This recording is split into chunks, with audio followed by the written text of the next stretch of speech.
Welcome to another episode of The Brand Called You, a podcast and podcast show that brings you leadership lessons, knowledge, experience, and wisdom from thousands of successful individuals from around the world.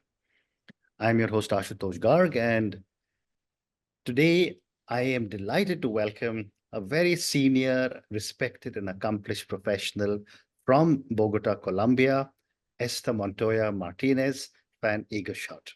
Esther, welcome to the show. Thank you so much.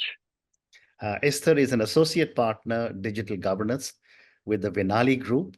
She's a former member of parliament focusing on technology and innovation, and she's an adjunct professor of the Javierana University. So Esther, before we jump straight into AI governance and ethics, tell me about your own journey and what got you interested in this topic. Well, honestly, I started out just being a mergers and acquisition lawyer at KPMG after I went to law school, but I had already been politically active during my student years. So at the age of 26, I became member of parliament, which is pretty rare, or was pretty rare in my country back then. And of course, besides a lot of financial and labor legislation, I was asked to do the tech and innovation part. And that gives you an amazing opportunity to just visit these startup companies, scale up companies, even the larger tech companies, and understand what they're working on. So back then it was still a bit of an AI winter in the Netherlands, to be honest. And nobody was really talking about AI yet, but you already saw the implications of that technology starting to grow. And it was just fascinating for me to see what technology was bringing and the opportunities it was offering to a lot of different groups of people. So after I left Parliament, I basically led a lobby firm for 10 years in Brussels. I did big companies like WPP and Danone as either director or board member. And it was just fascinating for me to see that it kept on growing, that interest not only in technology and in innovation for me personally, but for everybody. So, for instance, when I was working at WPP, that was during the pandemic. And at the very beginning of the pandemic, we had to choose how are we going to have these members of parliament and all these important stakeholders visit the different locations of our clients. And so immediately I gathered a team. We started designing a VR tour. And even though the pandemic was really hard for a lot of people, personally and business-wise, for us, it was just a great moment as a tech team to come up with all these innovative solutions that could offer, in a very weird pandemic lockdown, great new possibilities. So fascinating. It's just an intrinsic, Absolutely. honestly, an intrinsic interest from my side, and it just doesn't stop. I love opening up my mailbox in the morning and seeing all these new reports coming in with all these new investigations and research on different topics. I just love being in AI. How amazing. Thank you. And now let's talk about AI governance and ethics. Can you explain to us the concept of AI governance and why is it crucial in today's technological landscape?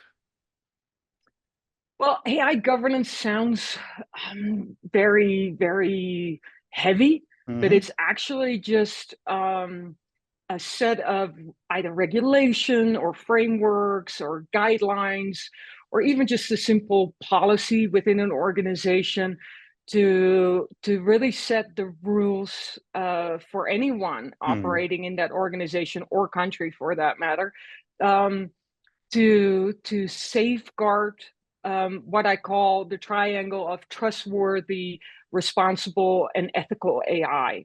So they're very overlapping terminologies, but there is a slight difference. And for me, it starts all with trustworthy AI, and then you go on to ethical AI, and then the responsible AI side is really making sure that you abide by the principles and the standards that you set for yourself. And so basically that's AI governance, safeguarding through policies, regulation, whatever, a responsible use of AI. Fascinating. And how do you think organizations can balance innovation in AI with the need for ethical considerations and governance? Well, it's actually pretty simple. So right now we see that new legislation is arising. We have a formal in-force EU AI Act, but also in Colorado, in China, in Singapore, we have different frameworks and regulatory measurements in all basically all over the world. And what we're seeing is that besides the fact that organizations have to start abiding by these rules, depending on what your jurisdiction is, but also what we see is that a lot of companies are understanding that if they can't show what their AI principles are and how those in line with their DNA and what their AI policy is, and if they don't help their own organization with some kind of code of conduct for employees on, for instance, the use of generative AI, then you are just open to a lot of risks. These can be financial risks, these can be business risks, reputational risks, societal risks. So there's a multitude of risks that you open yourself up to if you don't actually consider governance. And so if you want to be an innovative organization and really have a great business model and really generate a lot of new possibilities on the innovation side, but also generate a lot of revenue as a company, then you have to take this seriously.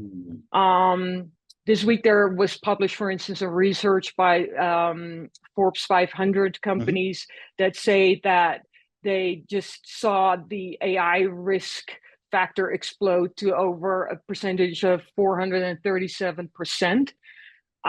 Well, you as a former CEO of so many companies, you understand that if your risk level is over 400%, it's something that can really negatively impact your business model, your ability to innovate. And so AI governance, about 2 years ago, you still had to make, a business case for AI governance. I think we're past that point. Any organization that asks me, oh, so why should I invest in AI governance, is basically an organization that doesn't have these challenges and these risks yet in scope. And that either means that they're not deploying or developing AIs yet, or unfortunately, a lot of the times it means that they are insufficiently aware of the risks that literally just come with any kind of usage of AI. Well said. And how can companies ensure they are developing and deploying AI responsibly? Well, for us, within Vinali, we always start with understanding what an organization already is either using or deploying or developing AI-wise, and then build a governance model around that to really assure that ethical use, which starts with an inventory. It starts with a what we call a leadership buy-in training, because again, nobody knows better than you that on an executive level, the whole board needs to understand the implications of this technology. We do stakeholder mapping so that we understand both internal and external stakeholder field. But then we go into really designing bespoke products for the organization to make sure it's ethical. And that basically starts with understanding what the DNA of the organization is and building a set of AI principles that align with that particular DNA. I don't know if you perceive this as well, but what we, for instance, see is a huge fear of missing out. So people just start deploying and designing AIs where a simple Excel sheet half of the time would have sufficed. But also people are just designing AIs and deploying AIs without considering, hey, does this even align with my business model? Does this even align with who we are and what we stand for? And so just making sure that you have principles that align with that DNA, and then start, developing policies and codes of conduct and all of that. Yep. That's the starting point. Also, a lot of companies don't actually consider their risk level. So what we do is we really try to understand, when we're looking at the DNA of the company, also to understand what their risk appetite is, to make sure that anything that we design, because we of course do AI risk assessment, but also AI reputational assessments, and all of these things you can only assess if you understand the risk appetite of an organization. So it's really very much about understanding your own DNA as an organization before you can say at all that you're being ethical about AI, because if you have no clue what your AI principles are based on your DNA and your risk appetite, then no, you're absolutely right. But there's another factor that I want to get your perspective on, and that is accountability. How can AI governance frameworks address the issue of accountability in AI decision making? Yes, good question. Good question. Now, AI accountability is all about who's responsible. And so what we try to make sure is, when we've done that introductory phase and when we have deployed all these different tools for your AI governance, is also really look at the structure, your existing structure. So AI governance is not about building a whole new structure besides your compliance structure and your data protection structures and all of that. No, it's all about integrating all these elements and making sure that no extra new structures, work teams are added. So what we also do is make sure that per business line and per unit, we have someone accountable for their AI. So for instance, we always have someone from procurement and finance and marketing and HR and corporate affairs or external affairs, depending on what is named, besides responsible people for the business units, to understand what is happening in those particular silos. And they all come together in what we either call an AI governance board, or there's a multitude oversight boards. There's a multitude of names for these groups of people gathering, but basically these are the AI champions within the organization that understand what's happening, but also those people are accountable for, therefore responsible for not only translating what's happening to the business, but also translating back and making sure that everything aligns. Well said. Well said. I know it's a lot. It's a lot of different terminologies, but in general, whether you call it AI champions or something else, it's about making sure that you pinpoint in the organization who's responsible. Correct. Well said. And Esther, what role does public engagement play in the development of an AI governance policy? Well, honestly, I think a very big role. Right now, I'm conducting a research on how AI policy and governance can help bridge the digital divide.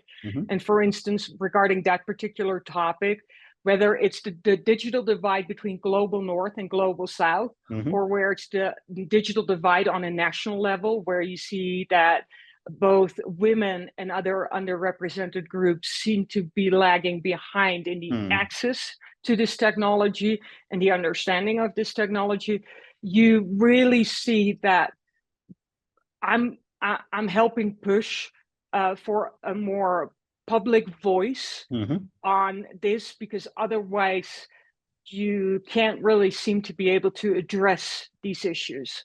So for instance, last week I was in Cartagena, one of the most beautiful cities of Colombia, if you ask me. You've been probably. Yes. The interesting thing was, there we had the the ministerial conference on AI for Latin America and the Caribbean. And it wasn't actually a topic on the agenda, but when you explain how much it impacts indigenous languages, for instance, because they're disappearing due to AI, or how it's really impacting women because the white collar jobs are the first one to disappear, but those historically were predominantly female jobs. Then all of a sudden people start understanding. So we're trying to really build a public awareness about this topic in order for this to become a global issue. And hopefully it will end up with having global standards like the financial reporting standards, like CSRD, that's now getting a Brussels effect and scattering all over the world, that we get standards for governments and organizations to explain how they are helping to bridge that digital divide. Well said.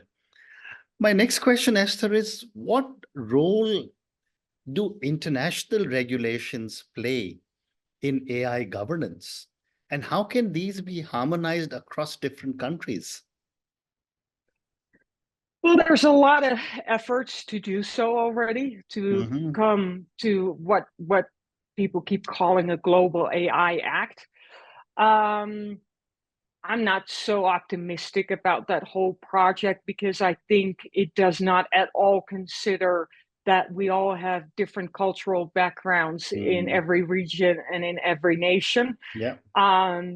So, for instance, what we've seen with the EU AI Act, everybody's hoping for that, what Anu Bradford from Columbia University calls that Brussels effect, like GDPR had. What we see is that a lot of people use it as a foundation, as a benchmark, as a best practice, whatever you want to call it, but end up still giving it their own twist. Also, because the EU AI Act has a lot of open ends. So what Colorado has showed, which I think is amazing, is what they did is they just assessed the EU AI Act and said, okay, these are the important things. So that high risk level that is so important within the EU AI Act is something they copied. And they copied a lot from the EU AI Act. But what Colorado said is, hey, we need to make sure that we still have eye for innovation.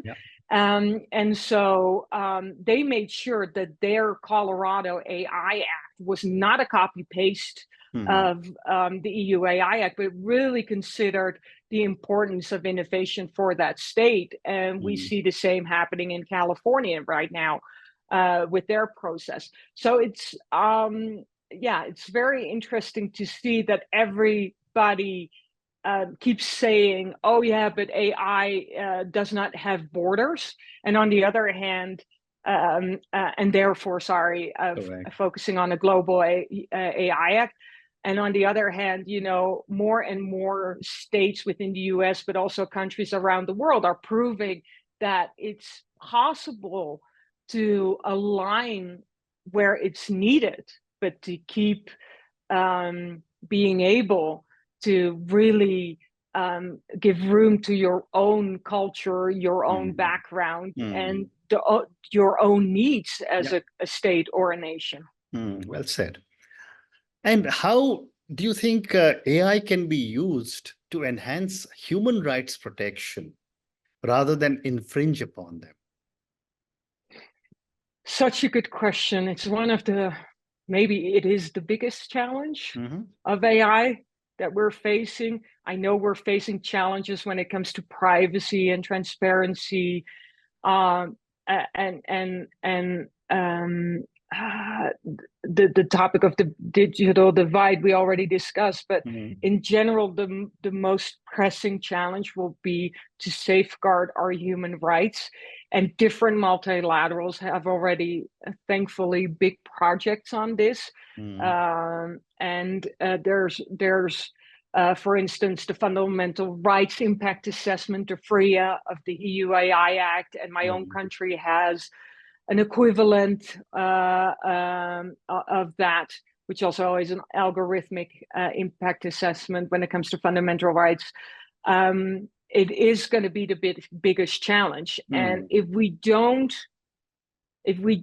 address the topic of the digital divide properly, then I think a lot of the international human rights that we all have agreed upon will not be honored by using AI. So it's very important that we constantly press ourselves as nations, as a global community, to make sure that we safeguard human rights. For instance, I don't know if you've heard of the terminology cognitive freedom, but cognitive freedom is, depending who you listen to, as such, not yet safeguarded when it comes to the use of technology. It's not explicitly stipulated as such. And that's going to be one of the major issues. You know, we see a lot of great examples right now of people without a voice or without the capabilities to talk through a brain implant technologies to be able to talk again. But is that just technology that picks on what kind of muscles you were about to use in your brain waves, or does it actually picks up on more of that? There's companies using AI to track their employees by putting again brain technology into, for instance, their safety hats. Is that something that we want just to keep them safe? Or will it also give us the opportunity to see who they're interacting with, on what level?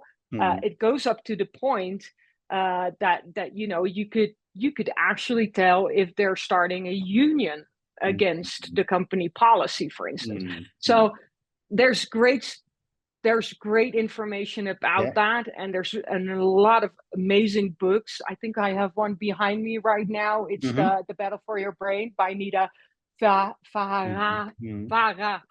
Sorry. And that's all very interesting. But at the end of the day, all of these books and researches add up to the question: where do human rights start? And how does that in line with our cognitive freedom? And I think that is a really interesting discussion as well. So absolutely. So time for two more questions. My next question is, how can governments and policymakers stay ahead of the rapid advancements in AI technology? Not. So what you need to do, honestly, really, the only answer is not. Even within the private organizations and private companies that work full-time on this, and I even see it within my own university, within the AI core that we have, it's really hard to stay up and keep the pace of this insane, fast-paced, advancing technology. On the other hand, there's just a really simple solution, and make sure that you as a government have an AI advisory body. So I was the one with a couple of professors from the Netherlands pushing for that, and it actually was passed in Parliament twice by form of motion, that the Dutch government also needs such an AI advisory body, council, give it a name again, potato, potato. But what it means is that you get the smart people that are constantly keeping on track on this topic, multidisciplinary, so not just one type of discipline, not just one type of organization, but get them together and make sure that reactively, but also proactively, they serve as an advisor to both government, parliament, and Senate to make sure that they don't have to understand these technologies. They don't have to understand the impact of it, but there's a council, there's an advisory board that makes sure that they make the right decisions. Said. And Esther, my last question to you, what advice would you give to companies and corporate leaders who are just starting to develop their AI governance and ethics policies? For me, it really starts with the leadership buy-in. It's so important, because what you're going to do is one of the most elaborate implementations projects. This is like, when it comes to project management, there's nothing more elaborate than making sure that you have an AI governance structure that aligns with your DNA, your existing structures, and your existing procedures. So you can't do this without the entire board understanding the importance of AI governance and what it actually is and how it will not only protect their organizations from all these risks, but also provide an amazing window of opportunity to beat your competitor to it. So it's about competitiveness, it's about the ability to innovate and all of that. So that should be the starting point for any organization, leadership buy-in. Yeah, well said. And on that note, Esther, and your amazing piece of advice that for anyone starting off or is just off the block to develop their AI governance policies, leadership buy-in is very, very important. You said it starts at the top. Thank you so much for speaking to me about your journey to be a member of parliament at 26. I think it's probably unprecedented, not just in your country, but around the world. I have not met too many such young members of parliament. Thank you for speaking to me at such length on so many different aspects of AI governance and ethics. I think speaking to you, I learned many new things about governance and ethics in the area of artificial intelligence, which I think is going to be now a part of our lives, certainly in the foreseeable future. Thank you again for speaking to me, and good luck. Thank you so much for having me. It was an honor. Thank you. Thank you for listening to the Brand Called You videocast and podcast, a platform that brings you knowledge, experience, and wisdom of hundreds of successful individuals from around the world. Do visit our website, www.tbcy.in, to watch and listen to the stories of many more individuals. You can also follow us on YouTube, Facebook, Instagram, and Twitter. Just search for the Brand Called You.